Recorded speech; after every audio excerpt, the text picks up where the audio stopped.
كان فول عند هذا وما نقول له مقرد لا فول حدث كل زمان حكيم أنا هذا بس هم فول عند ناس سنتك حسن ده بس أنا ما خاف أقول تاج لاين أنا أقول أنا وضوء أنا والله كذا عني تيجي ناس سوالي ما هذا شيء كذي أبو جد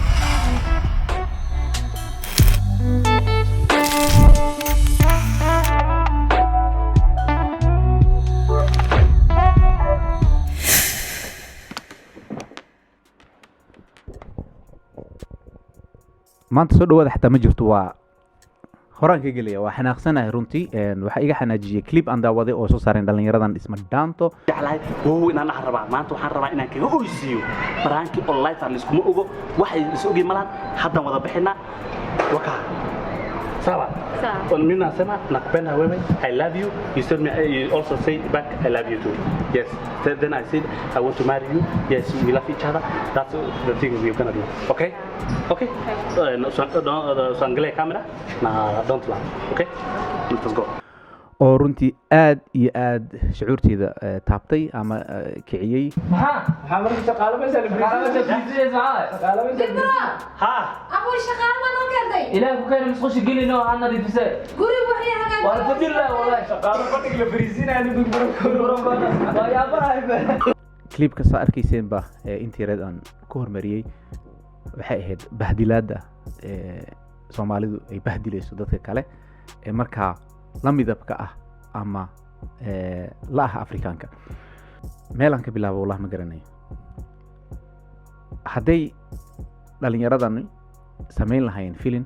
ka turjumaya Soomaalida sida ay dadka kale ka aaminsan yihiin ama ay wala dhaqmaan ama shaqaalaha sida ay wala dhaqmaan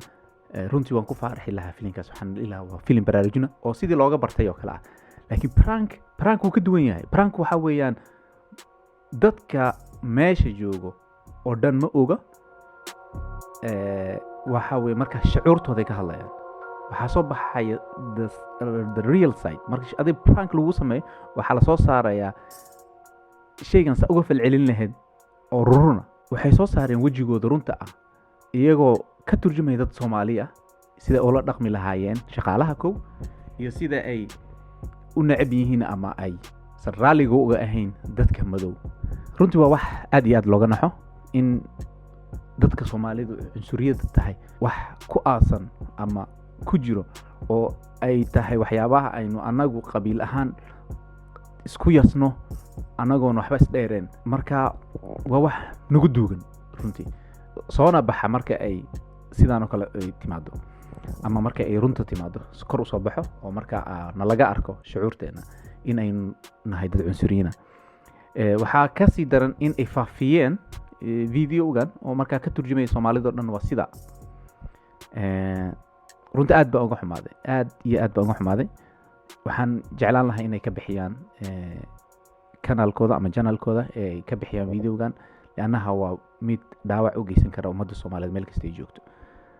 waxaan fahmi karaa dhalinyaradan bulshada ay la nool yihiin iyo meesha ay ku nool yihiin iyo waaqac ay ku nool yihiin inuu ka duwan yahay waaqac aniga iyo dhalinyaro kale badan oo Europe ama Mareykanka jooga ay ku nool yihiin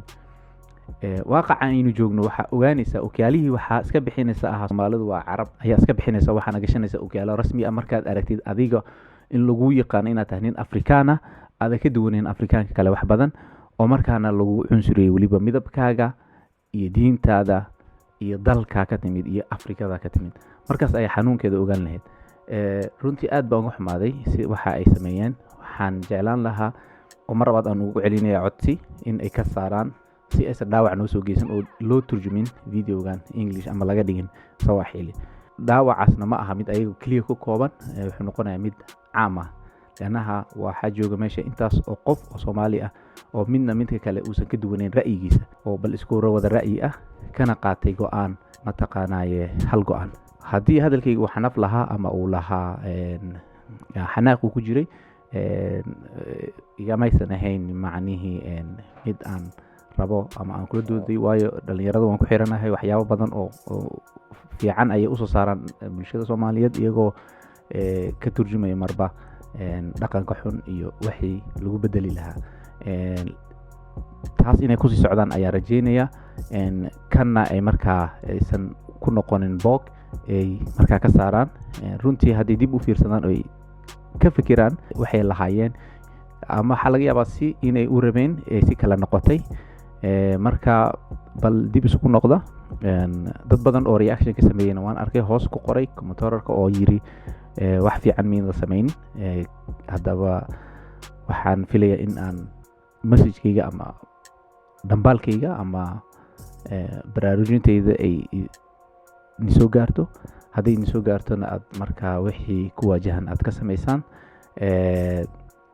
muhiim maaha in aniga iga maqashaan ama videogayga aragtaan laakiin waxaa muhiim ah qofkii maqla inuu iyaga gaarsiiyo taas ayaa muhiim ah message inuu nisoo gaaro ayaa muhiim ah waa wax youtuberada kalena looga fadhiyo iyagana inay ka falceliyaan sida haasow ama garasho marka iyagana waxaan filayaa in ay markay daawadaan bal ay ka falceliyaan iyo ra'yigoodana ay ka dhiibtaan waxaa laga yaabaa inaan hadalka sidii la rabay aan u dhigin sida iyo nabadgelyo معاك